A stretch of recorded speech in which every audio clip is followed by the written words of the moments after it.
you wanted the best, you've got the best podcast. The hottest podcast in the world.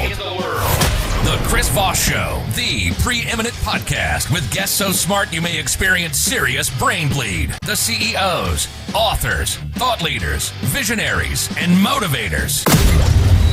Get ready. Strap yourself in. Keep your hands, arms, and legs inside the vehicle at all times, because you're about to go on a monster education roller coaster with your brain. Now, here's your host, Chris Voss.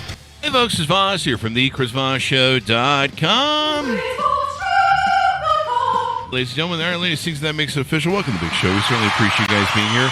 As always, refer the show to your family, friends, and relatives. Go to goodreads.com/Chris Voss, LinkedIn.com/Chris Voss, Chris Voss 1 on the TikTokity, and ChrisVossFacebook.com for all the groups and stuff we have for the show on Facebook. Today, we had an amazing young man joining us on the show today. We're going to be talking about his book, his insights, some of the works he's done, and how, maybe he might have some advice to make your life better, improve the quality of your life, and get more done with it. Or not. Maybe he'll just teach you, how to chase hookers and blow. I don't know. We'll find out here in a second. He's the author of the newest book that just came out May 13th, 2024, and is being revised with a major publisher on the 15th of this month. Operating Manual for Enlightenment, Recreating Your Mind with Lincoln Stoller. Lincoln, welcome to the show. How are you? Pretty good today.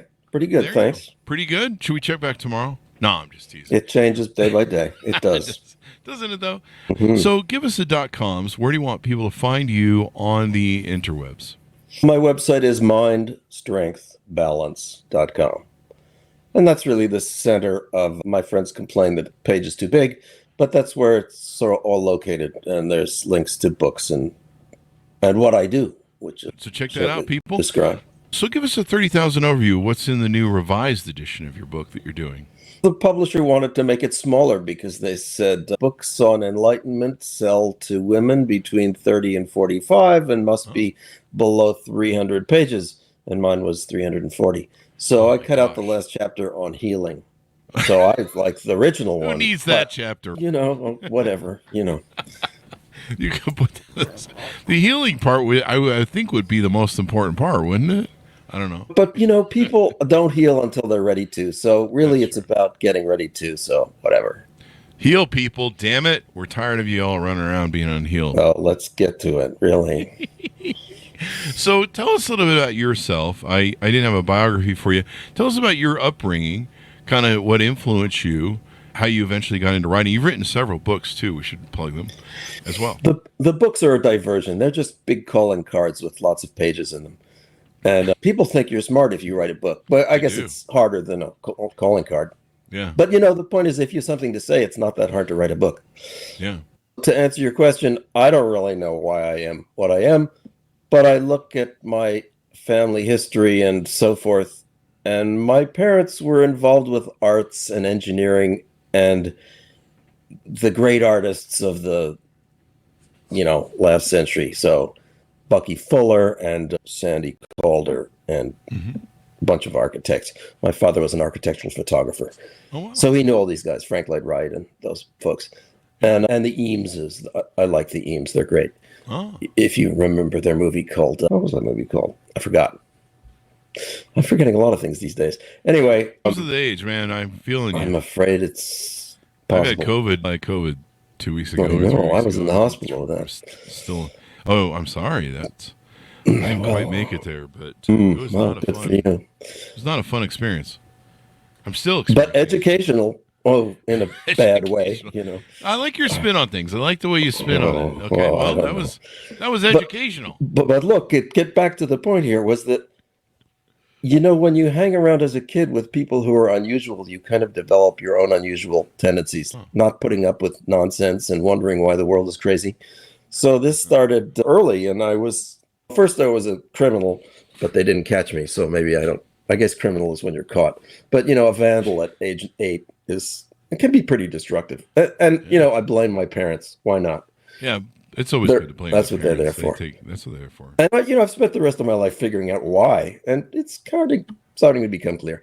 But they're just doing the best they can, usually. I'm a psychotherapist, and a lot of people's parents didn't really try very hard. Even try. Oh, that's the stories I hear. So I actually appreciate that I got into mountaineering when I was 13. You'd think it was young, and I guess it was young. But it really, I mean, mountaineering is kind of a crazy thing, but it's got a lot of sane aspects like traveling and meeting people and planning and sticking your neck out and being responsible. And they don't teach you that in school, really. So I learned those things sort of on the road, and I'm still appreciating it. And now I've become a counselor for the American Alpine Club's Climbers Grief Fund. An interesting idea, self-explanatory. Mm-hmm. And it lets me reflect on issues. And, grief is an interesting thing. It's kind of a front for a lot of underlying feelings. Although I'm, practiced as a mountaineer and now I'm a psychotherapist, putting the two together is very interesting. I mean, I always thought those people were a little nuts. And they were, super high performers, high risk people, and not always stable, unfortunately. Like most of them don't know when to stop, and most of the people I climbed with are dead. But not the best ones. That should be remembered. I think that when you're the best at anything, you tend to transcend a lot of the nonsense that most people understand. And it's certainly true about extreme athletics. You learn your limits or else you fall off the edge of the world. Then I went to physics because I thought that would be a place for answers. And there I met, my experience with the world is limited to the places I visited, but I'd have to say I met the most morally low quality people I've ever met. And maybe I could blame academics for that because it's such a small sort of monarchy. And you know how monarchs are, and they sort of breed with their cousins. And where were you, for hell's sake? This is, you get involved with it. Was this Utah or what? Where? Florida? No, it was Texas, so that's not far away. Oh, that explains it. But, there's plenty of blue bloods from the East Coast there. And they're also, it's not genetic, but it's almost genetic when you think alike with so many people. After a while, nobody criticizes you for your thoughts, and this is a bad direction. So in physics, the technical skills are rampant and deep, but the moral ones, obviously, they're not, because everybody works for the military and nobody cares. This is what Oppenheimer was about, right? So it's real. It's a problem having moral responsibility when you have a lot of power. You mean with power comes great responsibility? No way. Yeah, we should have a moment's silence on that. Yeah, but anyway, yeah, I have so many stories. I can't start talking about them because they'll wanted the 30,000 foot view. So off we go to the next segment of my life, which was I got involved with culture. It was partly mountaineering. You travel around the world, you meet people, and you wonder, why don't you know them? You're off climbing the mountain, and maybe those people in the little village in Peru had something to tell you, and they did. So I met people in New Zealand and Mongolia and Peru and Central America, and then I started to say, this is as interesting as mountaineering. I was very lucky, I must say, to have a girlfriend who was an anthropology student, and she did all the hard legwork to get me into a very remote tribe of people in Panama who don't like outsiders and who don't welcome them. So I got to live with these people for a month, and I wasn't, the annoying anthropologist taking notes. I was just helping around, helping with the chickens and cutting down the plantain trees and learning how to build dugout canoes. And it was kind of a wonderful experience. I'm still trying to figure that all out. There's so much in a culture that is not obvious. Anyway, so now I've got physics and I've got whatever you want to call it, authentic anthropology or authentic culture. Mm-hmm. And I started being interested in still mind, medicine, ceremony, religion. And then I found myself taking these crazy ayahuasca ceremonies, these psychedelic plant medicines from mostly the Americas. I don't think there's any ayahuasca outside the Americas. Anyway, so that went on for another 15 years. And years of ayahuasca. Yeah, that's a long trip there. Yeah. And I I mean, it's typical of me, is I didn't want to just take it. I wanted to learn it. I wanted to know it. I wanted to grow it. I wanted to make it. So I have all these interesting stories about poisoning myself with the wrong plants or plants harvested in the wrong season. There's no textbook for this stuff. I remember taking one plant, mixing it in with another plant, and getting extremely sick. And this voice came out of the ether and said, "What the hell are you doing here?" And, voices are interesting. They tell you things, and they're not always off base. So this was an on base voice, which, anyway. I have one of those off base voices that always says kill, kill, kill all the time. The judge says I can't. Don't make a joke of that. I have people who tell me that. They do have those voices. Yeah, well, they are paradox, those people. Like, why do you listen to that voice? I don't know. That's not what Bob told me, Doc. What? Say that again? That's not what voice number 5 Bob told me, Doc. I know. It's weird. That's another story. We'll get there. Anyway, so the people who do these ceremonies are relatively sane. Mostly adventure seekers, recreationalists, ceremonialists, some authentic indigenous people. And from that, I connected with people who were doing brain science. They were monitoring the brains of people taking these drugs. And that was interesting. And I knew, the electrical engineering behind that and the physics of waves and amplifiers. Mm-hmm. So I got involved in that for another decade or more of learning what's called brainwave training, neurofeedback. And I still hadn't really done psychology because it didn't meet my standards as a science.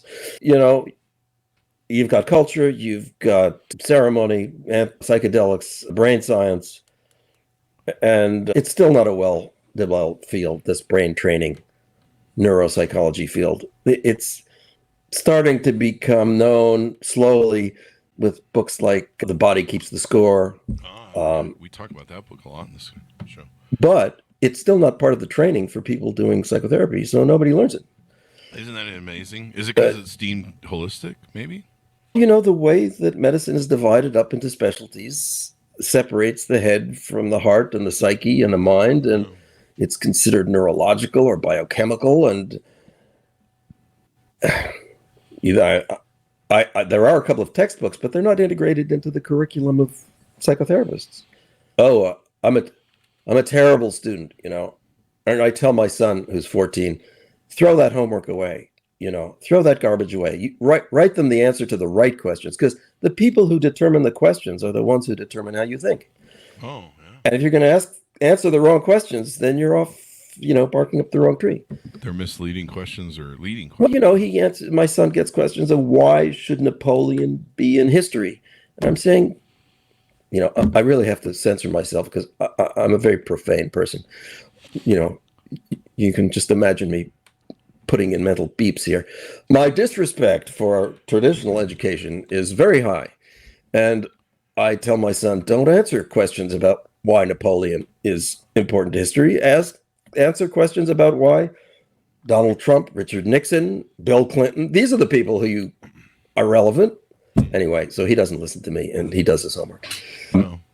Kids, maybe the better question is, and you're right, questions are important in how they're framed and how they're asked and getting good data. Maybe the question isn't so how, the assumptive presumption of the question of, how was Christopher Columbus, good for America, whatever. Right. Maybe the question should be, was he good for anything? Was there anything good or bad that came out of it? Or, I take it to another. Why do you think he's good? Yeah. Because that's an interesting question. Celebrate the famous people who are sufficiently long dead so they can't complain.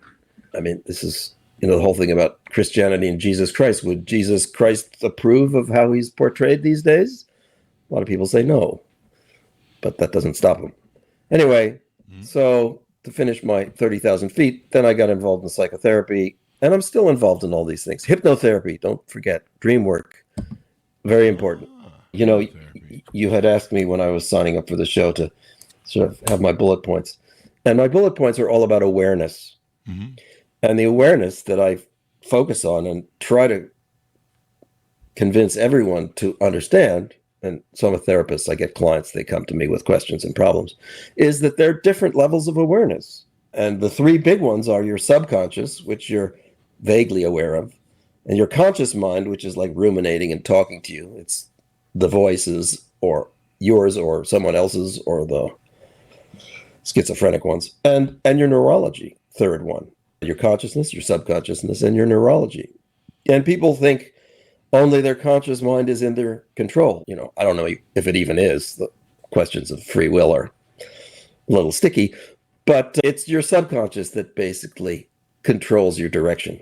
Your consciousness is just the autopilot that responds to your feelings, but your subconscious makes the feelings, builds them, and puts them in front of you. And you can't deny your feelings. I mean, you can verbally, but not emotionally. Yeah, I mean, you're about to say something. It's a little hard to deny them. Right? You can repress them, but how does that work out? That's what alcohol's for. No joke, man. No joke. Absolutely. A lot of people do use tune-out devices like drugs, alcohol. I was just reading, pot used to be 5% THC and people could handle it. And now it's 99% THC, and a lot of people cannot handle it. Wow. And it's doing some serious metabolic damage to people. Not everyone, but some people just I've seen some edibles that you can order that have about 1,500 milligrams of THC in them per piece. There's 10 pieces in a thing. And if I take 10 milligrams, like, I'm going to sleep. Then I'm just going to curl up in a ball. At 20, I'm going to sleep. And there's people running out there taking 50, 100, 1,500 milligrams. I have a client who's a schizophrenic, and this client takes THC gummies, and a few weeks ago she had a psychotic break. Really? And it's one of the symptoms of THC poisoning. And happily, she's not going to take them anymore, but it gets worse. Anyway, what are we talking about? Oh, why people do this. Yes. Yeah, so I try to get people to get in touch with themselves other ways, a little more hands on the wheel. And it's not that easy, Sometimes people don't want, that's sort of one of the reasons that comes up when you talk about why alcohol, why drugs. They don't really want an alternative. This is the alternative they like. This is their coping strategy. And the alternative, when they come to me, is I read them the riot act. I say, if you don't get your shit together, it's not going to get together. And how do you get it together? You start understanding your neurology, what you've built yourself to respond to. How do you do that? How do you see it? You start interacting with your subconscious and taking some role in the feelings that you have, not just responding to them. Mm-hmm. But so now I'm talking about taking psychedelics, doing hypnotherapy, doing dream work. Dream work's great, but it's really kind of hard. It interrupts your sleep, obviously. Yeah. But it's great stuff and rich. Mm-hmm. And I always ask my clients, what are your dreams? What's come up? And it's usually a source of novelty. Anyway, here we are. But I think that, to look forward, I think we're all obliged to change the world. I think that's what we were born here to do. I mean, really. If you're not contributing, you're kind of ancillary to the whole program. Yeah. So usually, how do you, you do it by this program, and you wrote books too, and I should say, the, what is it? Don't Compromise book. Don't Compromise book. Here, let me try and pull that up. Oh, never. Don't Compromise? Are you talking about The Negotiator, the other Chris Voss? Yes. I was looking at his book. That's not you? No. My book is Beacons of Leadership. And yeah. I have the podcast for 60 years and he doesn't. The other Chris Voss wrote a book called Never Split the Difference about how compromise was kind of a bad thing because it meant that you didn't come to common agreement. You agreed to disagree. Yeah. And I do this with all my people, all my clients. I say, you're not really looking for compromise in your life or with your problems. You're looking for resolution. Oh. And, that puts things in a different light. What about people who are looking for confirmation bias? Looking for confirmation bias? Yeah. They're seeking confirmation bias or seeking You mean confirmation of their bias. yes? Okay. Yeah. I I'm not would a say, therapist, clearly. So take responsibility for what your bias is. yeah. And And there are some people that they just go around the world not really seeking education. They just want their biases confirmed. And but that's your filter. This gets to the sort of metacognitive level. Think about your thinking. Look at what your filter is doing. Look at your environment. This is one of the biggest problems with people's lives, is that they surround themselves with people who reinforce their feelings. Good and bad. Mostly bad if they come to me, because if they're good, they don't come to me. the court doesn't order it then, huh? I don't know if you could do forensic psychology. It seems like an oxymoron to force somebody to change. And I don't do that. Yeah. I mean, I wonder if I like you could. said, I think at the beginning of the show, people have to choose to make that journey. Pretty much. And that's what I do with. So I've got two kinds of clients now. So we went through the culture and the physics and the psychedelics and the hypnotherapy and the brain training, and we got down to therapy. And I get two kinds of clients. The ones who are, or say they're disabled and have a problem and want a solution, and the ones who are enabled and they're on the top of their game and they're trying to figure out either what to do or how to get rid of what's bothering them.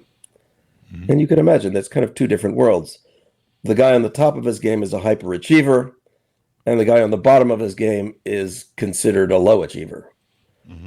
And in both cases, though, I'm telling people to get in touch with what they're seeing and really what you're saying, what their bias is in how they perceive the world, and take responsibility for it. Not to be guilty. This is different. Feeling, a lot of people have guilt and they're ashamed and they're trying to make up for it. That's the reason that they surround themselves with supportive people. Like I had one client who says, I haven't been drinking anymore for 6 months, but I've really met this great girl and I'm interested in developing a relationship. I met her at AA. And I said, oh, wait a minute. This is like the wrong place to meet girls if you're trying to. You don't need to. I've dated an alcoholic. You don't need to have two alcoholics in that. Especially if you are one already. Yeah, exactly. But the point is that, you build your environment and, the typical thing is you have extramarital relationships with your neighbor or, somebody in your environment. So if your environment is a reflection of your bias, then even though you don't know it, you're going to get reinforced. Yeah. So how do you get outside of that? It's not hard. You got to do uncomfortable things like go to strange places and meet strange people and go onto podcasts with people you don't know and make mistakes that Chris Voss number 1 is Chris Voss number 2. And this is great. It really is. So now tell me about yourself. Why are you doing this? Are you asking me seriously on the show? This is 30,000 foot view. Yeah. 30,000 foot view. So fun fact, the Christopher Voss, who's the FBI agent, I built the Chris Voss brand. I have Chris Voss everything. Chris Voss LinkedIn, Chris Voss Twitter, although it's suspended now, Chris Voss Instagram. It got hacked by a Chinese organization after 10 years.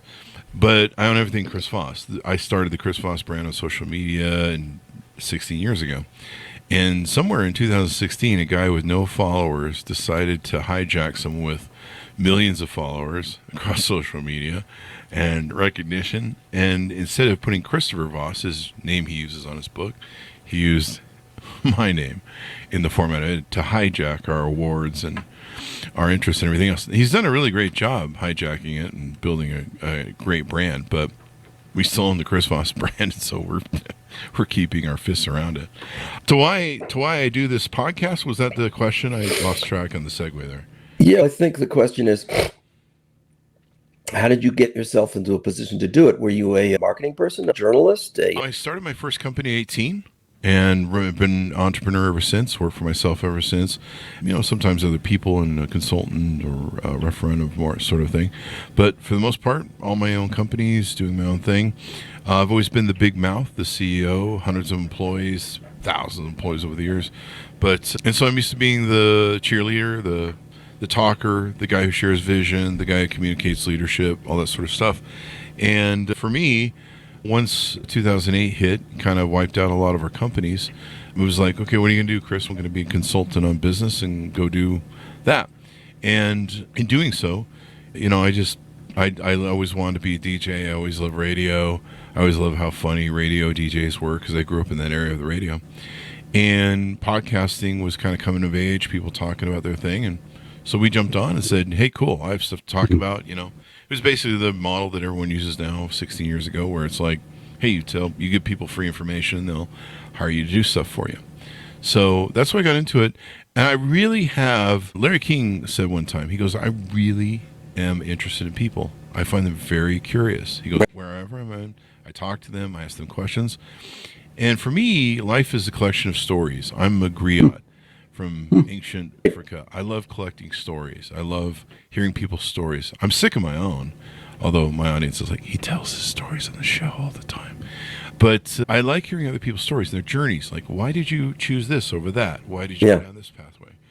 And so it's very interesting to me. And I learn from every guest that we have on the show. I'll learn something new every time. And that's kind of what I love, learning aspect of it. And plus, it seems to change the world. It seems to impact a lot of people. A lot of people have told me that they changed their lives, changed the world. We've got millions of downloads. We've reached millions of people. Having that sort of effective change that we gave away for free. I mean, awesome. Can't beat it. Let me jump in here. I've heard enough from you, Chris. No.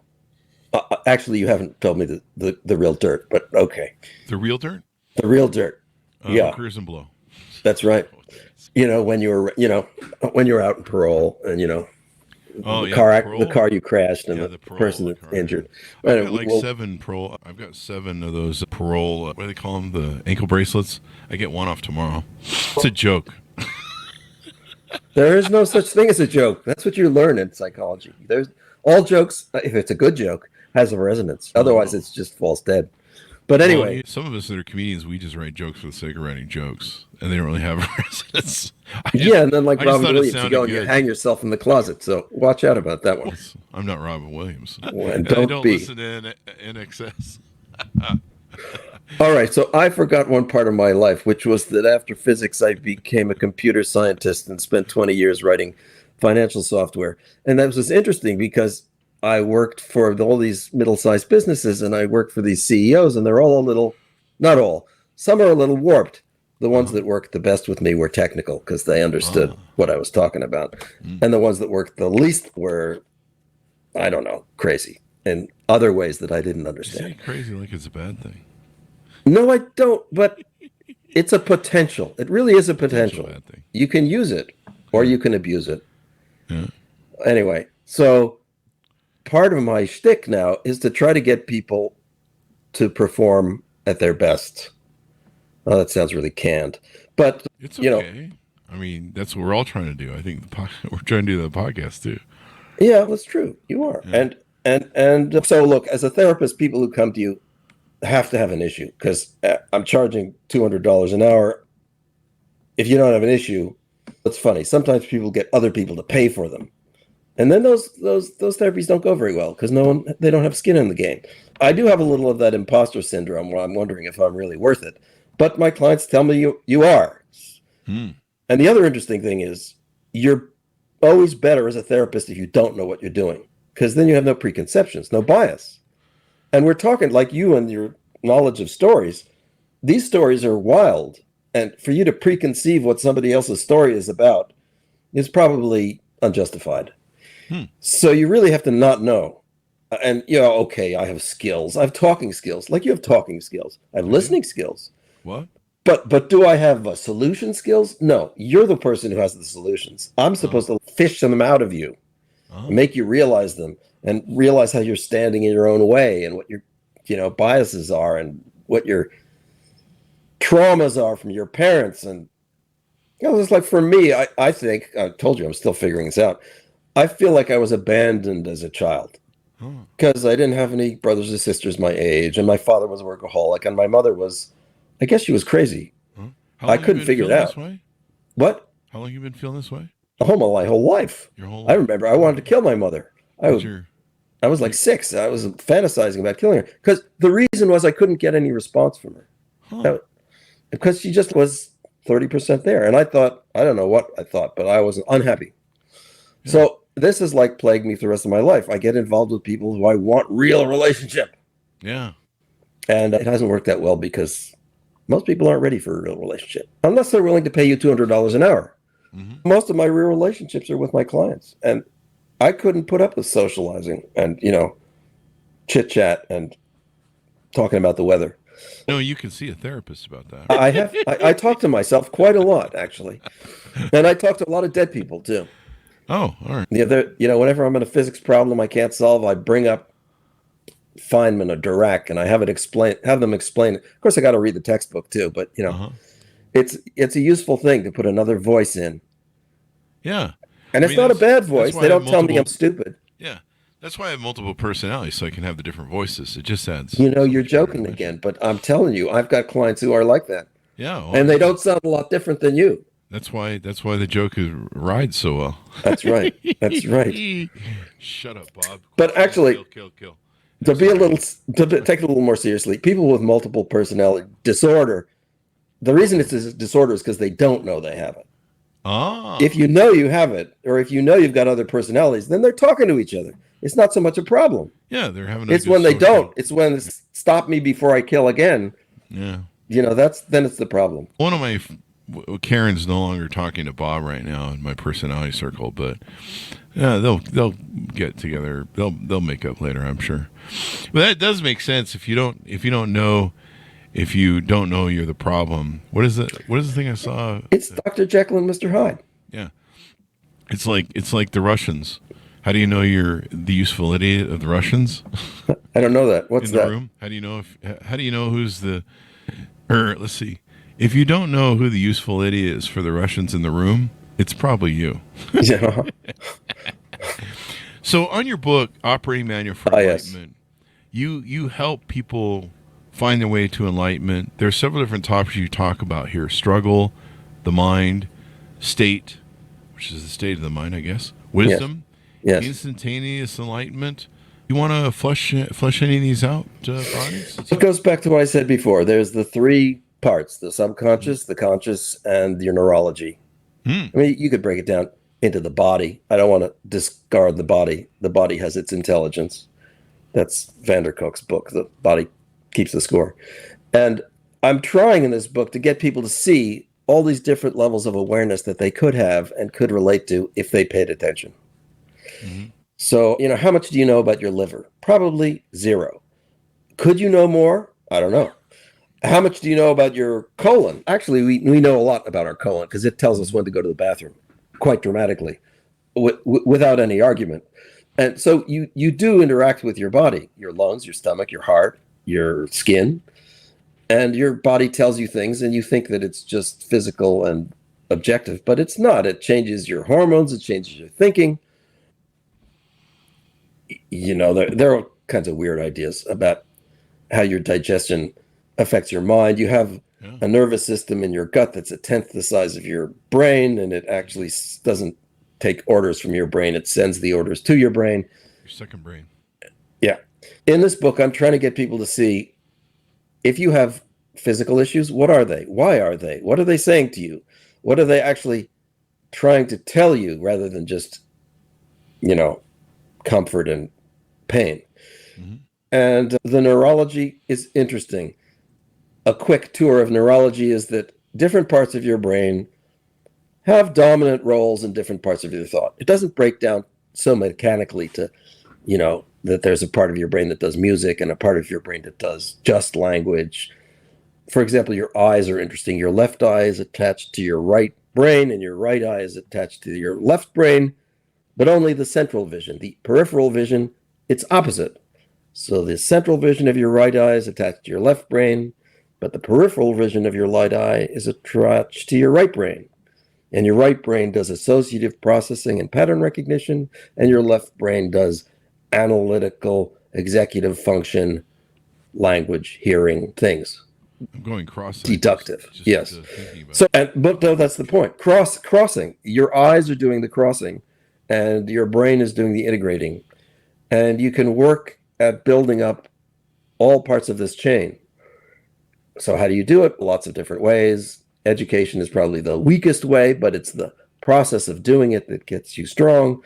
And what I do is called brain training, where you actually look at the electrical vibrations coming out of your cranium, which are sort of related to the substrate underneath your cranium, but it gets diffuse because it's tissue after all. And you can train certain brains areas to be more or less active. So for example, this is a dramatic example. In the 40s, there was this wonderful surgery called prefrontal lobotomy. I love those. Which, the guy got a Nobel Prize for it. And he went around the country in his station wagon giving it to people, I don't know how many thousands, tens of thousands of people whose lives were destroyed by having essentially an ice pick stuck behind their right eye and scrambled their right frontal cortex. That's our freak fest. It's that part of your brain that handles fear and anxiety and anger. So if it's dysfunctional, then you're a semi-vegetable, and a very nice one for the caretakers that have to wheel you around. But you don't have to destroy that area. You can actually train it. You can train it to be electrically calmer. Okay? So you put a little electrode over your right eye, and you look at the electrical strength that's emanated from that area of your brain, and you tell the client who's sitting in the chair hooked up to your amplifier, make it quiet. And they say, how? And they say, I don't know, just do it. And you give them some feedback. You give them a little bar that goes up and down when it's noisy and goes down when it's quiet, or all kinds of feedback things. But basically, you're seeing what you're doing. So imagine, how could you learn to ride a bicycle if you were blind and had no sense of balance? You couldn't. You just fall over. Yeah. You need feedback. And in the case of a bicycle, you can learn to do it through some miracle, which is not all that different from learning how to walk. And with some feedback, your brain learns how to control itself too. And the kicker is there has to be some benefit to it. Otherwise, your brain's not going to do it. If it was painful, you probably wouldn't do it. But you like riding a bicycle. It doesn't hurt. It gets you there faster, and it's fun. So you learn. Same with walking. Same with brain training. So certain people's problems focus on certain brain areas, and sometimes they're dysfunction. So the dramatic brain dysfunctions are like epilepsy or traumatic brain injury, where you've got a concussion or an aneurysm, and it leaves a real disruption. And you can train yourself back to normal. You can regain function. People with strokes, not all, I don't know, it depends on the nature of the stroke. You can regain language, you can regain cognition, and you and I can regain our memories. Maybe. Still working on that. Why did I walk in this room? You make these jokes, and they hit right at the heart of the matter. That's the beauty of jokes. Yes. Anyway, so I try to, that's one of the 3 aspects of this book. So Operating Manual for Enlightenment, where is just about enlightenment, in my view, is becoming aware. It's true. What you do with it is important. You could hide your head in the sand because you can't put up with it. And, I kind of did that. I moved to Canada because I said, this American politics, I don't want to have anything to do with it. So you actually moved to Canada over I moved politics? to Canada. And now I put up with the Canadian politics are just, it's almost like another country up here, but it's not really. Okay. No. Politics doesn't change over eons of time. Really. Now, if I went to China, it would be different. But who wants to go to China? Yeah. Everyone's leaving China. Your neurology, understanding your neurology, understanding that you can change your neurology, understanding that your nature changes with your nurture. So how you grow up actually becomes firmware in your brain. And firmware is open to change, but not easy change. So I'm actually trying to do this with more and more of my clients, because although that's never their first problem, the amplitude of my right prefrontal cortex is too high in the alpha range. That no one comes to me with that problem. But I would like to tell them that that's half of their solution. It's the bottom half of the solution in many cases. I like what you said there. It could be on a coffee cup. What was it again? It was you had a short little blip there. What, my right prefrontal cortex alpha amplitudes are too high? Is that the one? No, before that. You want me to remember? It was really short. Anyway, it's on the show. So okay. Go find it later. But it was about the blueprints, the original things that people have. Anyway, I guess it's lost. Your But, your nature is nurtured. You develop firmware. That's it. Your nature is the nurturing is your naturing, or however you said it.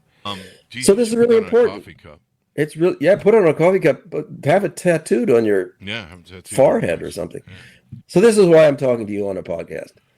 I deal with people for their individual issues, and of course it's, personal, and I don't talk about it, at least directly. And there's a similarity to everyone's trying to up their game, whether they're a high functioning or a low functioning person. Are some people really trying? Because I've got some dating groups, and a few of them are trying. Yeah, the ones that come to me. I'm just not everyone. Everyone comes to me. I see. Yeah. Okay. Absolutely, you're right. I think there's a term they have for this, a controlled group or something. Controlled dating. I would like to get more people. So why don't more people work at it? This is a question we can both ask. You have to face yourself. You have to be accountable. I mean, we live in a world now where it's a victimhood emotional society instead of logic and reason and meritocracy. And people want to operate from one of two things. They either want to claim that I saw a joke once called Schroeder's feminist. People want to operate from two things. They either want to be the victim or they want to empower. So when they decide whether or not they're going to have how they're going to deal with the situation, tell it to the world, they decide, am I going to be a victim with what happened to me, or am I going to claim that I'm empowered by what happened to me? And those are two choices they make. But we live in this victimhood competition where it's, oh, you fell and cut yourself? Wait, I fell and cut myself bigger. Let me show you my scars bigger. And lack of self-accountability is just huge. Like, it's almost, especially with one sex, it's almost like it's almost like Superman and the green stuff. What was it? He used to have to avoid kryptonite.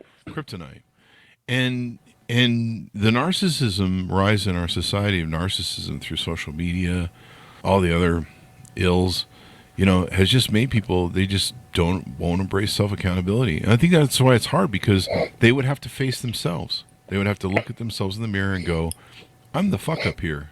Thank you for using the F word. Now I know it's allowed. So I just finished writing, not one of my best pieces, but I like it anyway. I like everything I do. That's the key of a person who keeps going forward. A piece on conspiracy theory. And that is one of people's excuses, I believe. Mm-hmm. Now, I'm a great conspiracy theorist. I don't think it really makes sense. I think conspiracy theories are just how the world works. But to feel victimized by conspiracy is something that people like, because it takes responsibility away from them. Now they can point to the Illuminati or the Pizzagate or, what they can't see and can't do anything about. That's the big issue. And I rail against that. I say, if you can't figure out who the problem or the perpetrator is, then you're fooling yourself. Work on things that you can understand. Mm-hmm. I mean, you can worry a little bit about crazy things. Sure. It's always useful. That could be inspiring. But, don't be a vigilante trying to, I don't want to go into, I'm not even a good conspiracy theorist. I don't keep up on it. But chemtrails are one that drive me crazy. Yeah. Chemtrails, those are the ones that are making the frogs gay, I think, or something like that. Whatever. What? So I'm Jones reference. So the people who come to me have decided to take action. I used to think psychotherapy was for sick people, but now I realize it's usually for people who want to get out of their hole. And some of them make $1 million a year. So it may be a hole that a lot of people want to get into. I mean, I've done that. I grew up poor and got successful and rich. And then I was miserable because I thought that would fix all of my personal problems and trauma from childhood and damage. And yes, it didn't. It amplified them. And I want to sort of contradict your distinction between the people who blame others, victimizers, because I have a lot of high performers who can't stop complaining about their crappy clients, their lousy boss, and their uneducated underlings. Yeah, that's Thursdays around here at the show. I don't even want to talk about what goes on after air on this show of yours. It's kind of like that. It's kind of like that hour of the PDD Freak Fest where he says, "All right, all you need to go or stay, but it's going to get weird. I don't get that reference, but that's okay. You got to be on the P. Diddy train. That's right. I don't know if you've been following the news on the P. Diddy thing. He was just arrested and put in jail. I should probably note for people who watch this 10 years from now. I do follow the news, but I only read the headlines. That's my rule. Yeah, you got to get down into the baby oil, and then you'll start finding stuff out. Okay, now let's get serious, Chris. Yeah. So the people who are not ready to put their nickel in the coaching, counseling, management slot, they go to the Chris Voss Show, and they sort of tiptoe around the edge of commitment to make change. They want to say, what are the opportunities? What can I learn? Where can I go? And I want to talk to those people and say, you can't fart around for too long. You have to jump out the door. It's interesting. In Mongolia, it's the only culture I've ever been in that's a really intact old culture. In Mongolia, there are a lot of attitudes people have, biases that everyone shares and nobody's even aware of. One of them is you do not stand in a doorway. It's socially inappropriate for somebody to linger in a doorway. And you could say it means that they're non-committal. It means that they're obstructing the passage or flow of things. And if you stand in a doorway in Mongolia, you will be pushed out of it by people who don't even know they're pushing you out of it. It's uncomfortable to them for you to be in the doorway. So they, shoulder you out of it. They shoulder you out of it, give you a bong. And so that's what I'd like to, I think that's a good attitude. Mm-hmm. Don't hang around too much listening to Chris Voss. Go do it. You can go back and sit, give him 5 stars and thank him for what he did to you for you. But you gotta move forward. We talk about this a lot on the show, and hopefully we're the entry drug to professional psychotherapy. And we often talk or coaching. You could call it something else. Yeah. I like professional coaching. I usually tell people to go with someone who has a degree and a license. I'm big on that. When people come to me and go, I hired a crystal coach, I'm just like, all right, what the fuck? Yes. And we're very critical of that. And we really believe that go see a professional. Because I hear it on dates. I hear it in my dating group. I hear it from people all over the place. I self-healed myself. Really? You were molested as a child and you self-healed yourself. Yes. And you're a woman, which is going to carry a lifetime of damage and emotional issues. You fixed yourself? Yeah. How'd you do it? Oh, through crystals or astrology or, I don't know, religion. Some people do that. And so we're a big proponent. We always tell people, go seek professional help. Don't fuck around. People always ask me, what would you say to your 16-year-old self, your teenage self? People kick those little tropes around on Facebook. And I'm like, I tell myself to get into therapy. And people are like, really? That's what you tell yourself? I'm like, yeah, I was a pretty fucked up kid. Yeah, I have to agree with you. It's changed. Well, yeah, then or now? But here's a sad story, and it's a short one. I got a call by a young kid who said that he succeeded in having sex with his father. What the fuck? And he asked me, do you think I'm a homosexual? And he didn't hire me, right? So I'm not his therapist.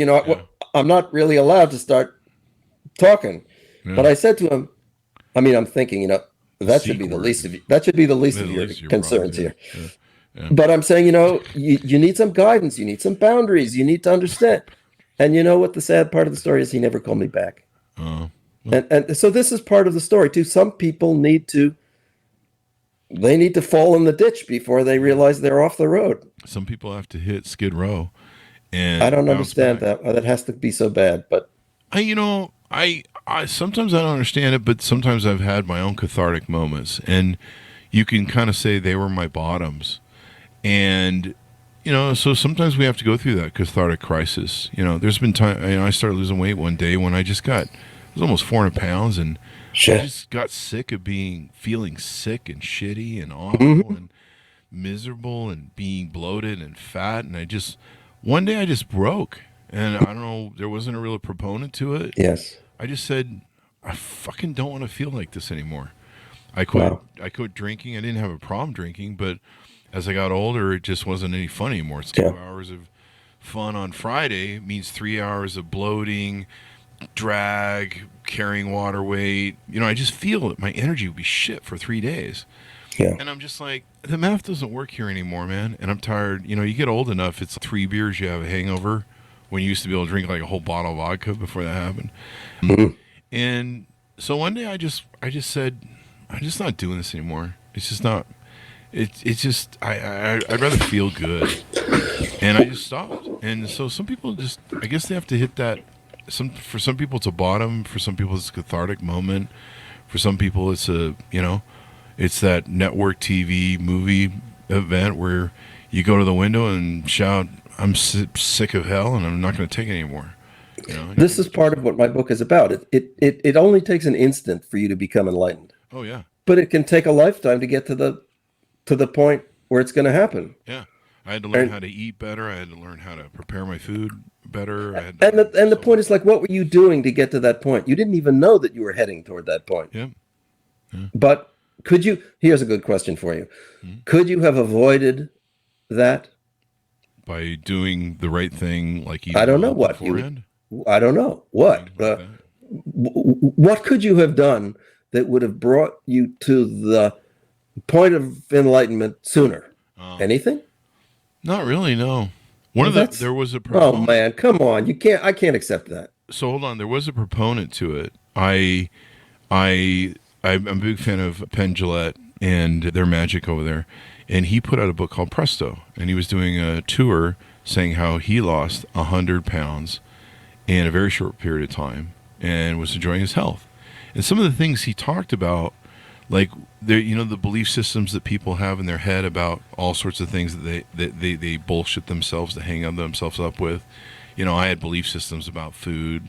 Oh, it's a reward. Oh, it's things from childhood.